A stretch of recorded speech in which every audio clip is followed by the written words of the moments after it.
And guys, magtanim tayo ng pansitan sa pot. Ito nagsabog ako dito mga 6 weeks ago. Medyo marami na. Okay lang sana dito, ang problema pag naglinis o nagcultivate ng mga gardener, nabubunot din to. So kailangan ko siyang ilagay sa safe na lagayan.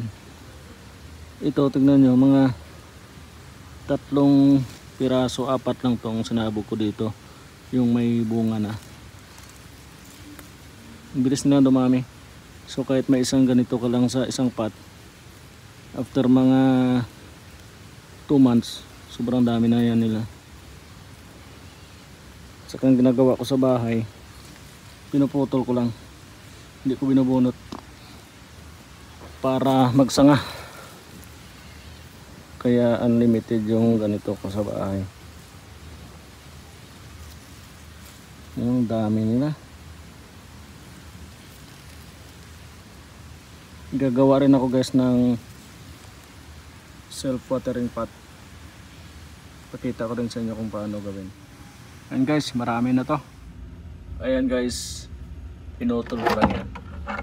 Tapos pinaliktad, saka binutasan. Para malagyan ko ng tubig sa ilalim, saka malagyan ng lupa sa itaas. Tapos putasan ko rin dito para pag napuno yung lagayan ng tubig, aapaw lang yung tubig, hindi siya doon akyat sa taas.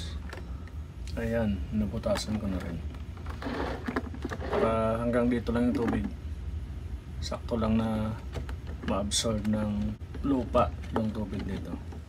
Ayan guys, nalagyan ko na ng lupa at nalagyan ko na rin ng tubig, pero hindi ko siya diligan.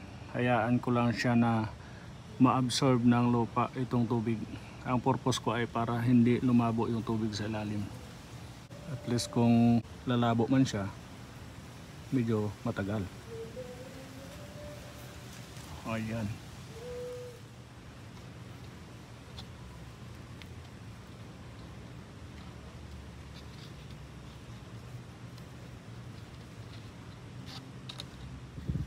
Pwede rin guys na manguha lang kayo ng matured na bunga nito. Kaso ito kasi hindi pa siya matured eh. Tapos isabog mo lang dyan, tutubo rin yan. Kaso maghintay ka mga more than 1 month. Ito kasi gusto ko ma-recover agad to, kasi malamang bubunutin to pag naglinis doon sa garden. So binunot ko na para ilagay dito. Tapos itong mga mahuhulog na to, tutubo yan. Darami na dami. Kaya kung gusto mong parami, mabilis na talaga ito dumami. Ang dami guys, hindi kasya sa pot. Kaya yung iba i-direct ko na lang sa lupa. Hanapan ko na lang ng safe na lagayan. Ayan guys, tago ko lang siya dito. Yan. Hindi naman kasi talaga niya kailangan ng direct sunlight. Basta may bright light lang, okay na siya dyan. Okay lang naman maulanan, kasi pag napuno yung reservoir natin, apaw lang yung tubig. Pwede rin na hindi natin paulanan, kahit pabayaan mo, kaya nga self-watering siya. Ayun guys, nakagawa tayo ng self-watering pot na tinamnan natin ng pansit-pansitan para may pangkonsumo tayo araw-araw.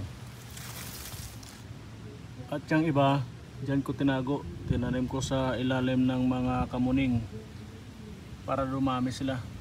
Saka yung pinagkunan ko nito, marami pa naman doon. Pwede pa rin tayo mag-harvest doon anytime.